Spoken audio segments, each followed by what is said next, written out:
Okay, right. So this is for the chapter 2, slide lecture for the chapter 2. Kita masih lagi dalam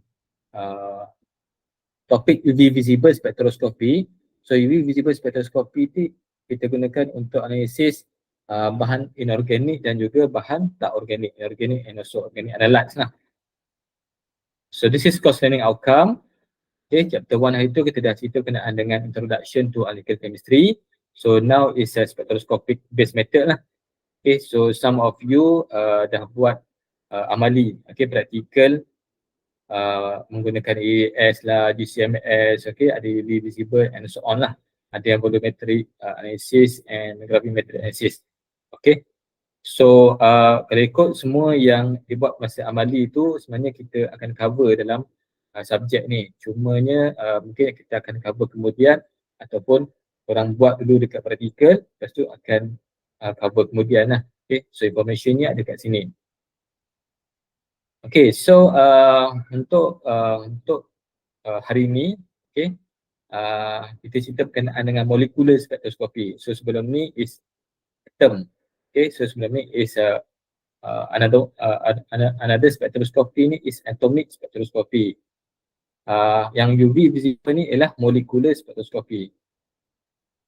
Okay, so remember about this. Okay, ada UV visible region. Okay, UV visible region tu ada vacuum UV, UV dengan visible. Okay, so ini dia punya energy tu. Okay, gamma rays, X-ray, UV ada kat sini, dekat 10.02 ni. Sekejap.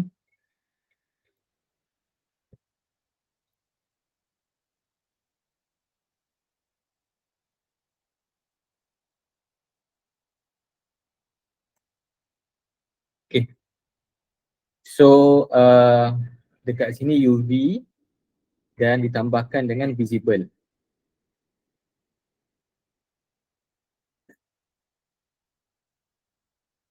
Okay.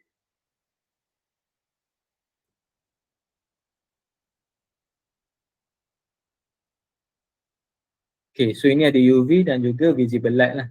Okay.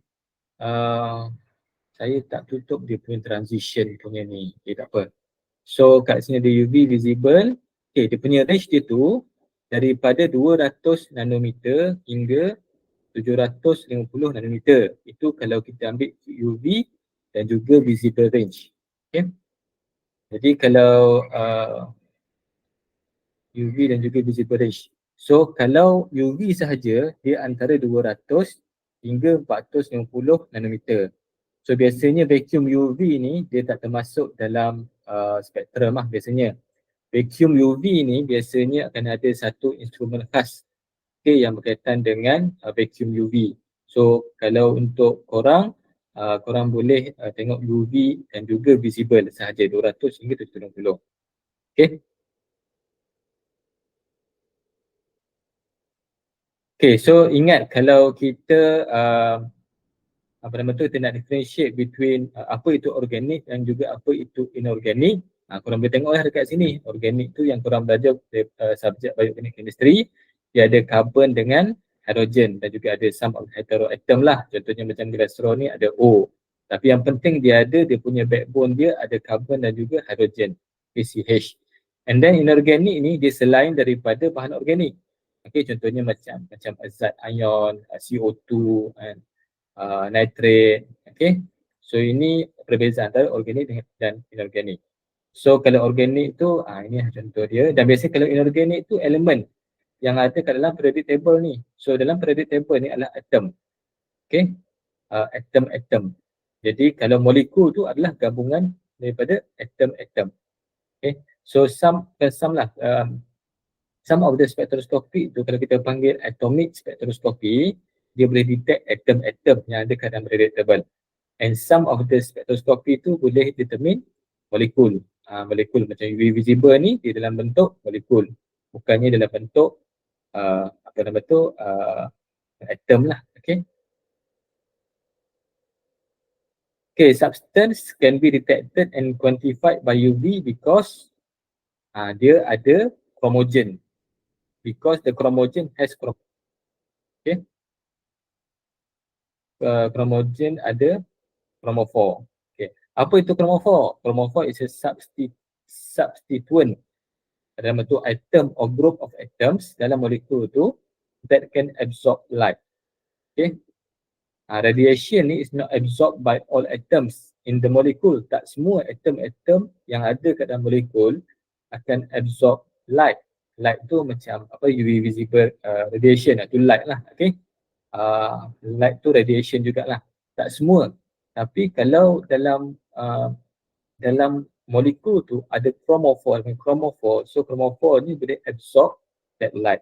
Okay, remember apa yang saya sebut dalam kelas, electromagnetic radiation tu akan diabsorb, akan diserap oleh molekul, okay, dan dia akan serap dan dia akan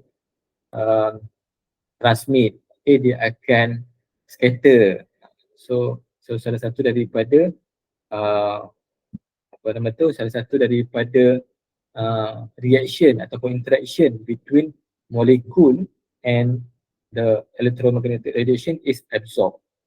So which molecule, which atom absorb light? Those that we use the term chromophore. Okay. Lepas tu, color arise when a molecule absorbs the wavelength of visible light and transmits or reflect others. Okay, so color tu akan muncul kalau molekul tu absorb certain wavelength itu, dalam range visible light, dan dia akan transmit, dia akan berikan atau reflect other wavelength. Okay. And UV visible light that hits the chromophore can thus be absorbed by exciting an electron from its ground state into an excited state. Okay. So sebab ni online, so saya tak boleh guna whiteboard untuk nak ceritakan secara detail. Okay. Jadi kalau boleh korang kena imagine lah benda ni. Okay. So kalau korang tengok yang kat bawah ni, ini ada dua ring kat sini. Satu benzene ring, satu lagi dalam bentuk cycloalkene lah. Dan yang kat sini pun ada benzene ring dan juga conjugated system yang ada beberapa heteroatom. So chromophore tu ada pada conjugated system. Kita tengok dulu apa itu chromophore.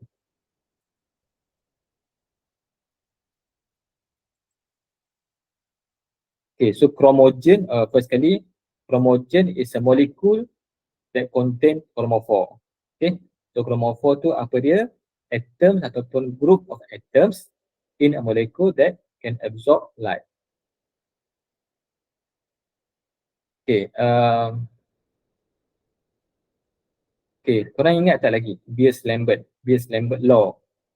Beers law lah, okay, from Beers law, nama dia Beers-Lambert lah, tapi Beers law. So Beers law ni is the amount of absorbed light is proportional to solution concentration. So macam ni ya, so diberikan cahaya dekat sini ni, ini macam UV visible dan cahaya lah, diberikan kepada sampel, lepas tu nanti akan ada detection. So absorbance equal to molar absorptivity, lepas tu ada length of sample yang dekat sini ni, dan juga concentration. Okay, jadi molar absorptivity may be very large for strongly absorbing chromophore. Jadi kalau dalam satu molekul tu ada chromophore, so dia akan berikan molar absorptivity yang tinggi, more than 10,000 tu. And very small if absorption is weak. Okay, jadi sebab tu kalau chromophore ni penting, bukan chromophore penting, kalau kita nak detect those molekul, dia ada chromophore, barulah dia boleh detect menggunakan UV visible. Ini yang epsilon ni, okay, epsilon value. Kalau kita gunakan NH2 ni, epsilon value rendah je, 2800. C double bond C pun setakat 8000. Yang keton C double bond O ni rendah. Okay. Lepas tu yang ni CHO ada height ni pun ni strong. Okay, yang sini ni benzene. Okay, benzene tu dia ada epsilon dia tinggilah 46,000, lebih daripada 10,000. Naftalin 112,000 dan antrasin. Antrasin tu yang mana? Ni antrasin. Okey, ni korang belajar dalam organic compound, bioorganic chemistry. Antrasin tu dia ada gabungan dua benzene ring. Naftalin 3, silap. Antrasin tu gabungan 3 benzene ring. Naftalin dia gabungan 2 benzene ring. Benzin satulah benzene ring. Okey. So makin tinggi, makin banyak dia punya benzene ring tu, makin banyak dia punya molar absorptivity. Okey. Sebab nanti korang akan tengok conjugation system. Ni yang saya sebut semalam yang hari tu berkenaan dengan conjugation system. Okay. So semakin banyak conjugation system, semakin tinggi dia punya molar absorptivity value dia. So makin banyaklah electromagnetic radiation tu boleh di absorb. Okay. So chromophore ni, inilah chromophore ni. Dia chromophore ni benzene, naftalin, antrasin, itulah chromophore ni. Okay.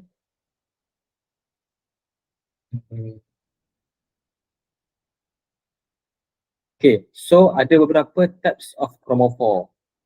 Okay, ingat chromophore tu ialah dalam chromogen.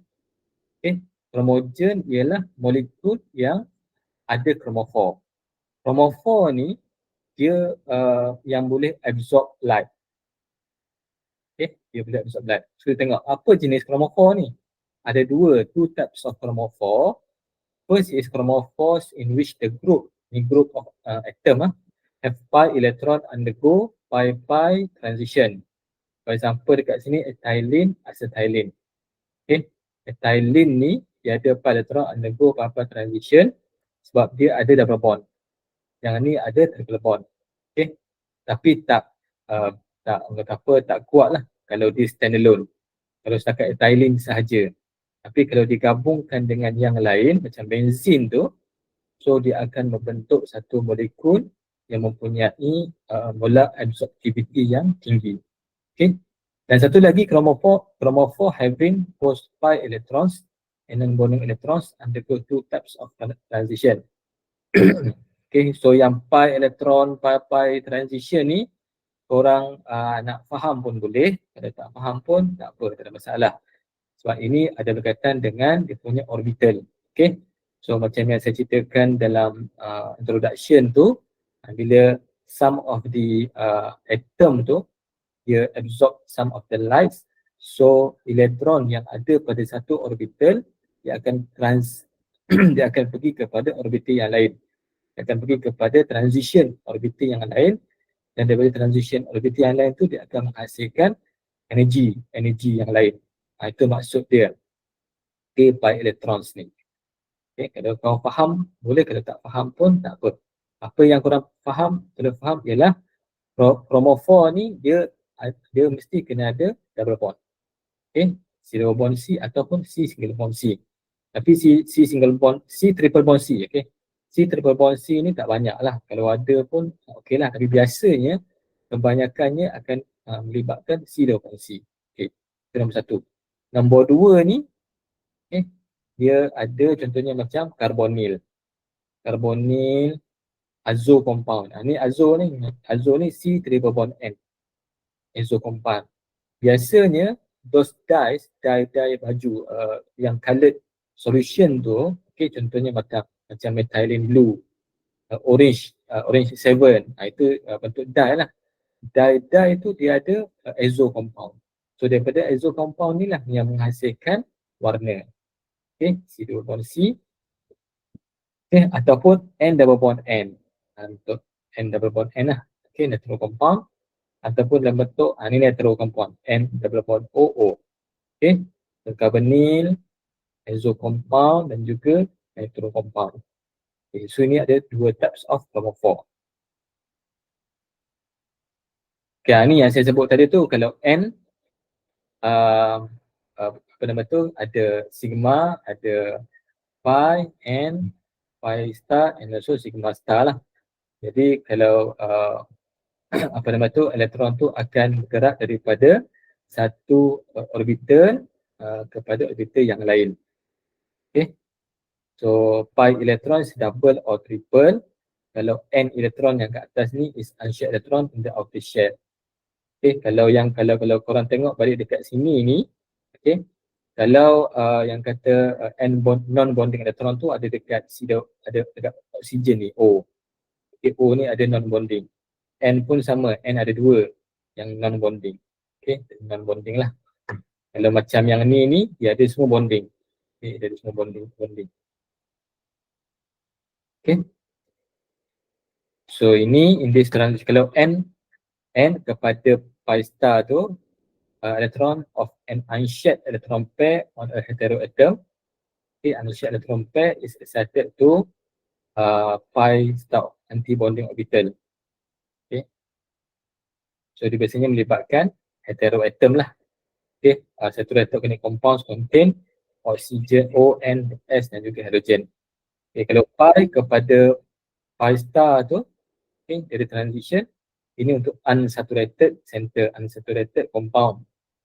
Macam simple alkene, aromatics, carbonic compound. Okay, so yang ni transition requires lesser energy than transition in a simple alkene. Okay. Okay, jadi kalau korang tengok daripada itu, ini semua adalah chromogen. Okay, chromogen sebab apa? Dia ada chromophore. So chromophore tu apa dia? Dia ada C double bond C. Dia macam ada conjugation system. Ada juga yang ada C double bond O. Okay, C double bond O, jadi ada gabungan. Jadi ini semua ni yang double bond O apa semua ni, dia boleh absorb UV visible lights. Okay, yang ni pun sama. Okay, yang ni pun ada C double bond C, ada NH. Okay, so kalau yang ni carbonic acid, yang ni indigo. Ni ada indigo lah. Kalau yang ataupun purple. Okay. Kalau macam ni saffron. Saffron ni saya tengok ada nama saffron. Apa nama tu, dia herbal lah saffron ataupun spices saffron ni. So dia ada conjugation system ni. C double bond C, C double bond O macam tu. Ataupun B carotene, dia ada conjugation system. Okay. So kalau korang tengok dekat sini semua ni, dia a common feature of all of this colored compound displayed above is a system of extensively conjugated pi electron. So kita belajar dalam organic chemistry, apa itu conjugation? Jadi conjugation tu yang ada C double bond C berselang-seli dengan C double bond C berselang-seli dengan C single bond C, C double bond C, C single bond C dan C double bond C. Okay, ini conjugation system. Yang ni dalam benzene pun sama, ini conjugation system. Okay, jadi conjugation generally moves the absorption maximum to a longer wavelength. Okay, so faham ah? Boleh faham semua? Saya nak tengok sikit, mana tahu korang tidur ke mana tahu tengah siap-siap nak mandi ke, tengah solek ke, kan? Ada yang kat tangan apa tak faham Okay. Jangan ada letak gambar reaction dan tidur Okay. Okay, conjugation. So apa itu conjugation? Okay, ni kompleks sikit lah. So ini UV visible spectrum. Ini UV spectrum saja. Kenapa UV spectrum? Okay, sebab dia punya apa nama tu panggil? Wavelength tu daripada 200 hingga 380 sikit. Kalau dia sampai ke 700 tu, itu UV visible. Okay. Lepas tu kita tengok dekat sini, sebenarnya peak dia ni lebih kurang sama je semua ni. Cumanya peak dia macam shifted, dia panggil shifted. Shifted daripada lower wavelength kepada higher wavelength. Itu shifted panggil. Okay. So ini sebenarnya apa nama tu, visible spectrum of polyin. Polyin ada banyak C double bond C lah in. Okay. Spektra tu maksudnya ini satu spektrum. Yang warna hijau ni satu spektrum. Lepas tu yang biru ni satu spektrum. Lepas tu dia panggil spektra. Okay. It is clear that each additional double bond in the conjugated pi electron system shift, tu dipanggil shift. The absorption maximum about 30 nanometer akan shift. Satu peak ni akan shift sebanyak 30 nanometer in the same direction. Dan dia punya molar absorptivity dia tu akan meningkat with each new conjugated double bond. Ini kalau N, okay, N tu apa dia ni? Tengok ni, ni polyin. Polyin ni, polyin maksud dia ada double bond, C double bond C, okay. N ni number, N ni dekat sini, ni 3. Kalau 3 tu ada 3 C double bond C conjugation lah, okay. So dia kat sini je. Sekejap, sampai di sini, okay. So kalau N tu 4 makin bertambah, jadi dia punya wavelength makin bertambah. Dia akan shifted kepada higher wavelength. Okay, sebab makin bertambah serial C lah. Yang N5 tu pula, kalau dia makin bertambah lagi, dia punya serial C tu. Okay, bentuk dia sama je. Tapi dia shifted towards the higher energy.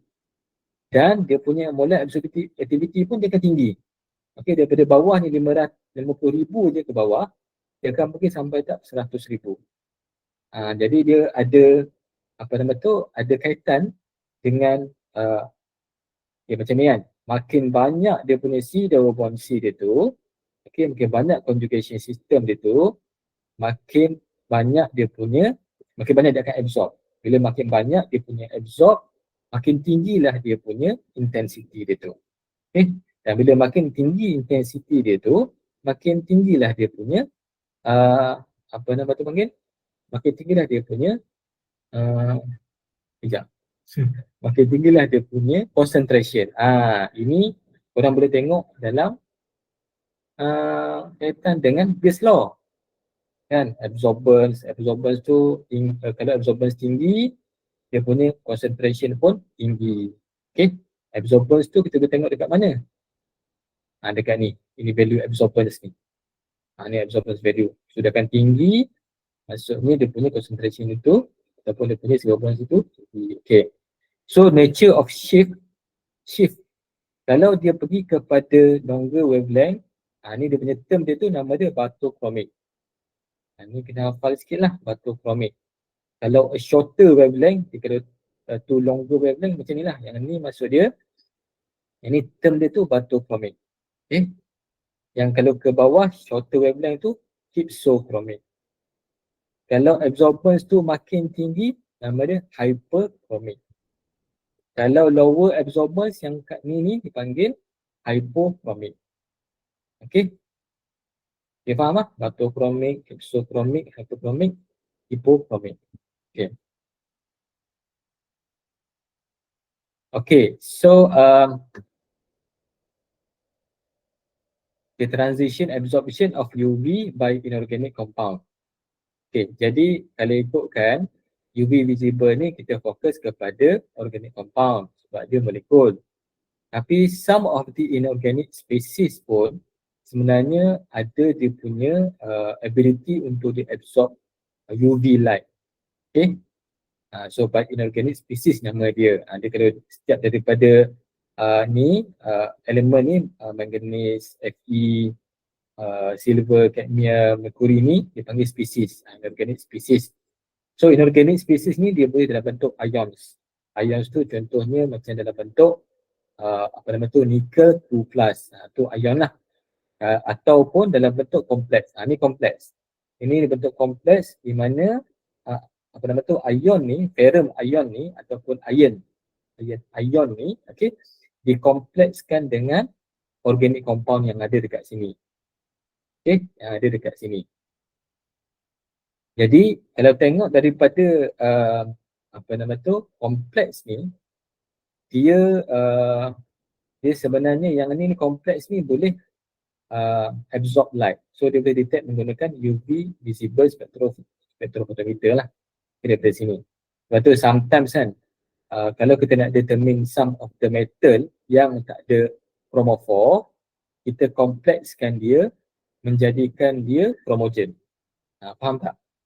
Kalau ada elemen-elemen yang tak boleh detect menggunakan UV visible, so dia punya method dia ialah kita boleh komplekskan dia atau kita boleh reactkan dia dengan those organic compound yang ada chromophore.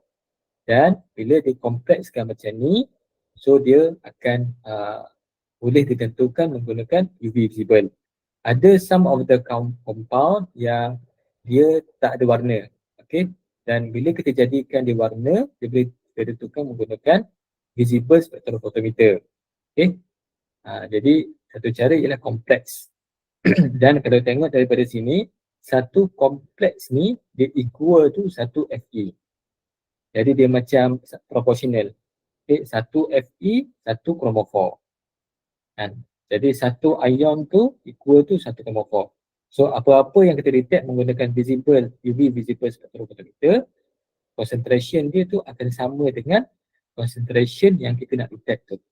Yang unknown. Apa nama tu? Those element yang tak boleh nak detect menggunakan UV visible. Okay. Okay. Jadi inilah charge transfer absorption. Jadi kalau ada chromophore macam ni, dia punya absorption tu akan menghasilkan molar absorptivity yang epsilon ni yang sangat tinggi. Okay. Ini contohlah. Dia yang ni dipanggil ferrum kompleks dengan 1,10 phenanthroline. Ini phenanthroline. Ataupun ferrum 3 ni with thiocyanate menghasilkan red color. Okay. Okay, so ada satu lagi term nama dia auxochromes. Auxochrome ni substituent group which are not themselves optically active in the UV visible energy range. Tapi auxochrome ni dia akan interact dengan chromophore untuk increase dia punya intensity and shift to higher wavelength. Ni yang saya inform tadi tu. Ada dos bahan-bahan group yang tak boleh detect menggunakan UV visible. Sebab apa? Dia rendah sangat. Dia punya apa nama tu, molar absorptivity tu rendah. Tapi bahan tu dia boleh interact dengan chromophore untuk di increase intensity dan dia akan shift tu kepada higher wavelength. Okay, jadi macam saya sebut tadi tu lah. Kalau ada bahan yang tak boleh nak detect, kita reactkan dengan chromophore. Okay. So they provide unshared electron that interact with pi electrons in the chromophore. So dia akan bagilah unshared electron tu. Sometimes dia akan dia akan menyebabkan dia punya peak tu akan shifted. Bila sebut shifted tu maksudnya dia akan pergi kepada yang lagi tinggi, wavelength yang lagi tinggi ataupun wavelength yang lagi rendah. Okay. Contohnya macam ni lah. Ini auxochrome. Yang sini auxochrome. Yang ni dia chromophore. Chromophore ni kat sini je. Molekul ni dia yang boleh absorb light. Yang ni tak boleh. Okay. Yang ni tak boleh. Jadi dia gabungkan yang ni dengan yang ni kat bawah. Okay. So macam-macam benda lagi lah. Macam-macam organic compound lagi yang boleh dibuat. Ni example of UV visible spectrum. Okay. Ni kalau ini 300 hingga 800, dia ada sikit lah untuk UV, tapi kebanyakannya dalam bentuk wavelength visible. Okay, so ingat tau, korang kena ingat UV 200 hingga 400. Okay, visible 400 hingga 800. Yang tu. UV ni biasanya solution tu ialah solution yang clear, tak ada warna. Okay, visible ni ialah solution yang ada warna. Sebab tu nama dia visible. Visible tu kita nampak warna tu. Okay, dan kalau tengok daripada spektrum ni, okay, sometimes dia ada dua peak. Ni panggil peak lah. Dia panggil dua peak. Sometimes dia ada dua. Dia ada satu je. Okay, contohnya macam ni kan. Yang ni dia ada dua. Dia ada dua peak. Contohnya macam ni, lambda max dia ada dua. Satu kat sini, satu kat sini. Tapi sometimes kita ambil yang ni sahaja. Dia bergantung lah kita nak tengok yang mana. Kalau kita nak determine concentration lah. Okay. Kalau macam ni ada dua. 1272 dan ni 205. Okay. Ni kena kompleks tadi tu. Kompleks of ion dengan phenanthrolene. So ini untuk phenanthrolene tu lah. Okay, dalam wavelength 500. Okay. So kalau wavelength itu melebihi daripada 400 sampai 500, ini menunjukkan yang solution tu ada color, ada warna, ada color lah, warna. Okay, ada warna. 479 ni menunjukkan contohnya macam yang ni, dia azodine ni. Okay, dia ada color, ada warna lah. Ini kalau macam ni daripada 200 sampai 350, ini UV, range UV saja. So solution ni biasanya tak ada color lah, tak ada warna. Okay, so dia boleh detect bawah 300. Silap. Dia lebih daripada, betul lah, 770 hingga 400 betul. Okay, kalau yang ni dia lebih daripada 400, so dia ada warna. Kalau macam ni pun 243 dalam range 200, so ini tak ada warna, ni tak ada warna. Okay, so faham semua? Okay, faham ? Okay, kita ada UV dan juga visible. UV itu 200 hingga 400. Mungkin ada yang cecah 420, 200, 400. Okay. Visible ialah 400 hingga 800. Okay, dia punya panjang nanometer. So, kalau UV visible, dia 200 hingga 800. Kalau visible spektrometer, dia 400 hingga 800. Biasanya instrumen UV visible ni yang ada gabungan 200 hingga 800 tu sangat mahal. Okay, sebab dia ada light dia tu sangat mahal lah. Tapi kalau yang typical, dia ada 400 hingga 800 saja, itu murah. Dan sometimes dia tak berikan spektrum, dia hanya bagi value sahaja, value absorbent or value transmittance sahaja. Okay, yang itu lagi murah lah. Kita letak dia punya qubit kat dalam tu, terus dia bagi bacaan. Bacaan tu dekat sini lah, sama ada dia yang maksimum atau tak. Okay. Okay, satu lagi term yang kita akan dengar dalam UV visible spectrum ni dipanggil lambda max. Lambda tu sebenarnya, lambda tu dalam macam ni lah lambda kan. Lambda max. Lambda tu maksudnya wavelength. Wavelength yang maksimum, max yang paling tinggi sekali.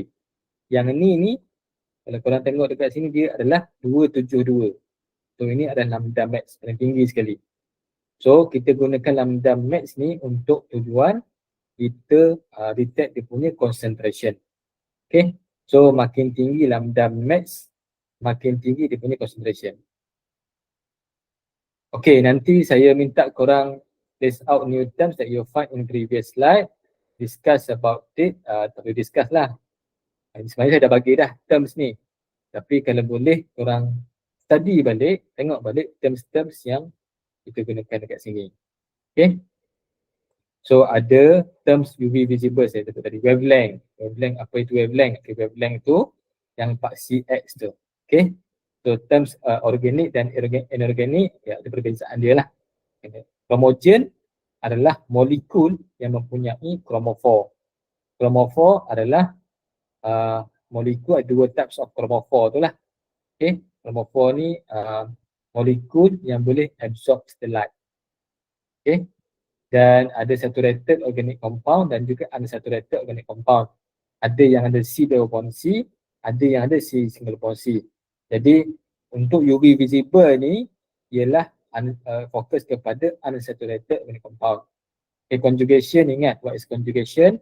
Conjugation itu ialah C double bond C, dia berselang-seli dengan C single bond C, C double bond C, C single bond C dan C double bond C. Okay.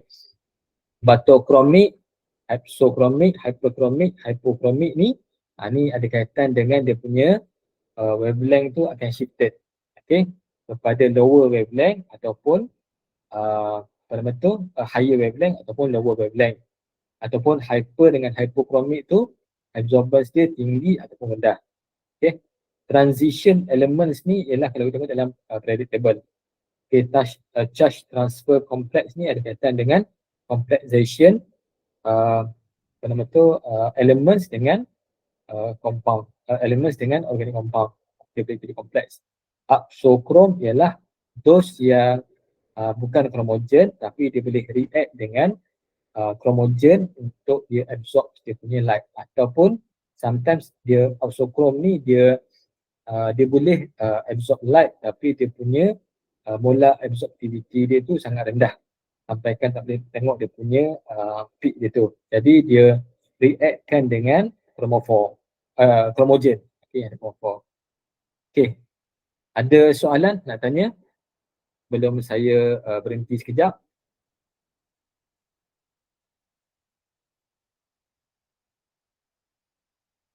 Tak ada.